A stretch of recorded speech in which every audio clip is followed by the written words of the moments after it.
అంతరిక్షం గురించి ఆలోచించినప్పుడల్లా ఎన్నెన్నో అంతుచిక్కని రహస్యాలు గుర్తొస్తాయి కదా.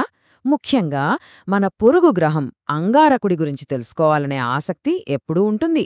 అయితే ఇప్పుడొక కొత్త విషయం బయటపడింది. మార్స్ నుంచి వచ్చిన ఈ సమాచారం సైంటిస్టులనే ఆశ్చర్యపరిచింది.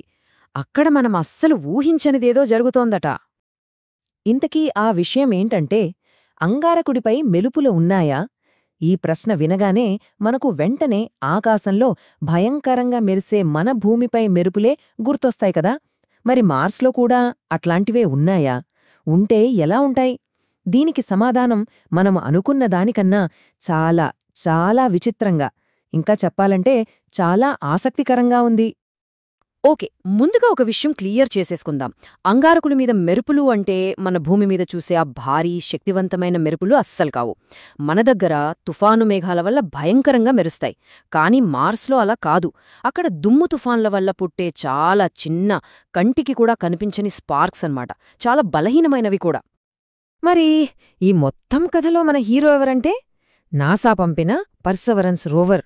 ఇది మార్స్పై ఉన్న జెజెరో క్రేటర్ అనే ఒక ప్రత్యేకమైన చోట తిరుగుతూ రీసెర్చ్ చేస్తోంది. అసలు ఆ ప్రాంతం ఎందుకంత స్పెషల్ అంటే, ఒకప్పుడక్కడ నీళ్లుండేవని సైంటిస్టులు గట్టిగా నమ్ముతున్నారు. సరిగ్గా అక్కడే ఈ ఆశ్చర్యకరమైన విషయం బయటపడింది. నిజం చెప్పాలంటే ఈ పర్సెవరెన్స్ రోవర్ని మార్స్పై పనిచేస్తున్న ఒక రోబోటిక్స్ సైంటిస్ట్ అని చెప్పొచ్చు. పాపం దాదాపు 4 ఏళ్లుగా అక్కడే ఉంటూ అక్కడి మట్టిని, రాళ్లను, గాలిని నిరంతరం పరిశోధిస్తూ మనకు తెలియని ఎన్నో రహస్యాలను ఛేదిస్తూ చాలా విలువైన డేటాను మనకు భూమి మీదకి పంపిస్తూనే ఉంది. సరే, అంతా బానే ఉంది కాని అసలు ఈ చిన్న స్పార్క్స్ ఎలా పుడుతున్నాయి? దీని వెనుకున్న సైన్స్ ఏంటి? ఇక్కడే అసలు కథ ఉంది. మార్స్ వాతావరణం, అక్కడి పరిస్థితులు ఈ స్టాటిక్ ఎలక్ట్రిసిటీ పుట్టటానికి పర్ఫెక్ట్గా సెట్ అయ్యాయన్నమాట. దీనికి కారణం అక్కడ ఎప్పుడూ వీచే భయంకరమైన దుమ్ము తుఫాన్లు, ఇంకా మనం చిన్నప్పుడు చదువుకున్న ఫ్రిక్షన్. ఇది ఎలా పనిచేస్తుందో సింపుల్గా చూద్దాం. ఫస్ట్, మార్స్పై విపరీతమైన గాలులు వీస్తాయి. అవి అక్కడ ఎర్రటి దుమ్ముని మొత్తం ఆకాశంలోకి సుడిగాలిలా లేపుతాయి. ఇక ఆ గాలిలో తేలుతున్న కోట్లాది దుమ్ము కణాలు ఒకదానొకటి బలంగా ఢీకొంటాయి. ఇలా రాసుకోవడం వల్ల వాటి మధ్య ఫ్రిక్షన్ ఏర్పడి స్టాటిక్ ఛార్జ్ పెరిగిపోతుంది. ఆ ఛార్జ్ మరీ ఎక్కువైపోయినప్పుడు టప్మని ఒక చిన్న స్పార్క్లా బయటికొచ్చేస్తుంది. అంతే. ఈ స్టాటిక్ ఎలక్ట్రిసిటీ అనేది మనందరికీ తెలిసిన విషయమే. గుర్తుందా, మనం స్కూల్లో ఉన్నప్పుడు ప్లాస్టిక్ కుర్చీలో కూర్చుంటే వెనుక నుంచి టవల్తో కొడతారు. అప్పుడు చిన్నగా షాక్ కొడుతుంది. లేదా ఒక బలూన్ని జుట్టుకి బాగా రుద్ది గోడకి పెడితే అతుకుపోతుంది. అదే స్టాటిక్ ఎలక్ట్రిసిటీ. ఇప్పుడు మార్స్ మీద ఆ దుమ్ము కణాల మధ్య జరిగేది కూడా సరిగ్గా ఇదే ప్రాసెస్. అయితే ఇక్కడొక అసలైన ప్రశ్న వస్తుంది. ఈ స్పార్క్స్ కంటికి కనిపించినంత చిన్నవి అయితే అసలవి అక్కడ ఉన్నాయని మనకెలా తెలిసింది? కరెక్టే కదా. ఆ పర్సెవరెన్స్ రోవర్ కెమెరాలకు కూడా ఇవి కనిపించలేదు. మరి సైంటిస్టులు వీటిని ఎలా కనిపెట్టారు? సమాధానమేంటంటే, ఈ ఆవిష్కరణ కళ్లతో జరగలేదు, చెవులతో జరిగింది. అవును, రోవర్ కెమెరాలు చూడలేనిదాన్ని దాని మైక్రోఫోన్లు విన్నాయి. మార్స్పై ఉన్న ఒక స్పెషల్ పరికరం వల్లే ఈ అద్భుతం సాధ్యమైంది. దీనికి కారణం రోవర్పై అమర్చిన సూపర్ క్యామ్ అనే ఒక పరికరం. దీనికి చాలా సెన్సిటివ్ మైక్రోఫోన్ ఉంది. నిజానికి దీన్ని మార్స్పై గాలులు ఎలా వేస్తాయో ఆ శబ్దాలు రికార్డ్ చేయడానికి పెట్టారు. కాని లక్కీగా అది ఈ చిన్న స్పార్క్స్ చేసే శబ్దాలను కూడా పట్టుకోగలిగింది. సైంటిస్టులు ఆడియో డేటాని వింటున్నప్పుడు వాళ్లకొక విచిత్రమైన సౌండ్ వినిపించింది. ఎలాగంటే ఏదో చిటపటలాడుతున్నట్టు, క్రాక్లింగ్ సౌండ్ అన్నమాట.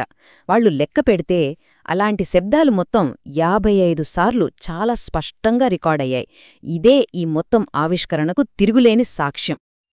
ఈ 55 శబ్దాలు కనిపెట్టడానికి వాళ్లు పడ్డ కష్టం అంతా ఇంతా కాదు. ఆలోచించండి, దాదాపు మన భూమి లెక్క ప్రకారం 3.5 సంవత్సరాల పాటు రికార్డైన డేటాను మొత్తం విశ్లేషించారు. 100 గంటల ఆడియో ఫైల్స్ని జల్లెడ పడితే కేవలం 28 గంటల రికార్డింగ్లో మాత్రమే ఈ శబ్దాలు దొరికాయంటే వాళ్ల ఓపికను మెచ్చుకోవాల్సిందే. చివరికి శాస్త్రవేత్తలు ఒక నిర్ధారణకు వచ్చారు. అంగారకుడిపై ఎలక్ట్రికల్ డిశ్చార్జెస్ అంటే ఈ స్పార్క్స్ ఉన్నాయని చెప్పడానికి ఇదే మొట్టమొదటి ప్రత్యక్ష సాక్ష్యం. ఇన్నాళ్ళు ఇది కేవలం థియరీ మాత్రమే. కాని ఇప్పుడు చేతిలో పక్కా ప్రూఫ్ దొరికింది. అందుకే ఈ ఆవిష్కరణకు అంత ప్రాముఖ్యత వచ్చింది. దీన్ని ప్రఖ్యాత నేచర్ సైన్స్ జర్నల్లో కూడా ప్రచురించారు. సరే, కంటికి కనిపించని ఈ చిన్న చిన్న స్పార్క్స్ గురించి ఇంతగా తెలుసుకోవటం మనకు అంత అవసరమా? ఎందుకు ఇది ఇంత పెద్ద విషయం? ఎందుకంటే ఈ ఆవిష్కరణ భవిష్యత్తులో మనం మార్స్పై చేయబోయే ప్రయోగాలకు, ముఖ్యంగా అక్కడ జీవం కోసం చేసే అన్వేషణకు చాలా చాలా ముఖ్యం. దీని ప్రభావం 2 కీలకమైన అంశాలపై ఉంటుంది. మొదటిది సేఫ్టీ, అంటే భద్రత. భవిష్యత్తులో మనం మనుషులను అంగారకుడిపైకి పంపాలని కలలు కంటున్నాం కదా, అక్కడికి వెళ్లే ఆస్ట్రోనాట్స్ వేసుకునే స్పేస్ సూట్లు ఈ స్టాటిక్ కరెంట్ను తట్టుకునేలా డిజైన్ చెయ్యాలి, లేదంటే ప్రమాదం. అంతేకాదు, వాళ్లు వాడే ఎలక్ట్రానిక్ పరికరాలు, కంప్యూటర్లు కూడా ఈ స్పార్క్స్ వల్ల పాడైపోయే రిస్కుంది. కాబట్టి వాటికూడా ప్రత్యేక రక్షణ కల్పించాలి. ఇక రెండోది సైన్స్. ఈ చిన్న ఎలక్ట్రికల్ స్పార్క్స్ వల్ల మార్స్ గాలిలో, మట్టిలో కొన్ని కెమికల్ రియాక్షన్స్ జరగొచ్చు. ఇవి ఆక్సిడెంట్ల లాంటి కొత్త పదార్థాలను తయారు చేయగలవు. ఒకవేళ మార్స్పై ఎప్పుడైనా జీవం ఉండి ఉంటే, లేదా ఇప్పుడు ఉన్నా, ఈ రసాయనాలు దానిపై ఎలాంటి ప్రభావం చూపిస్తాయో అర్థం చేసుకోవడం చాలా ముఖ్యం. ఇది జీవం కోసం మన అన్వేషణలో ఒక కొత్త కోణాన్ని చూపిస్తోంది. సైన్స్లో ఎప్పుడూ ఇంతే. ఒక ప్రశ్నకు సమాధానం దొరికితే అది మరో 10 కొత్త ప్రశ్నలను పుట్టిస్తుంది. ఈ స్పార్క్స్ ఆవిష్కరణ కూడా మార్స్ గురించి మనకొక కొత్త విషయాన్ని చెప్పింది. కానీ అదే సమయంలో మన ముందు మరిన్ని కొత్త రహస్యాలను ఉంచింది. ఈ మొత్తం కథ నుంచి మనం తెలుసుకోవాల్సిన ముఖ్యమైన విషయం ఒకటే. అంగారకుడు మనం అనుకున్నట్టు ఒక డెడ్ ప్లానెట్ కాదు. అది ఎలక్ట్రికల్గా యాక్టివ్గా ఉంది. దుమ్ము, గాలి వల్ల నడిచే తనకంటూ ఒక ప్రత్యేకమైన వాతావరణం అక్కడుంది. అది బతికున్న గ్రహంలాగే ప్రవర్తిస్తోంది. చివరిగా ఈ ఆవిష్కరణ మన ముందొక పెద్ద ప్రశ్నను ఉంచింది.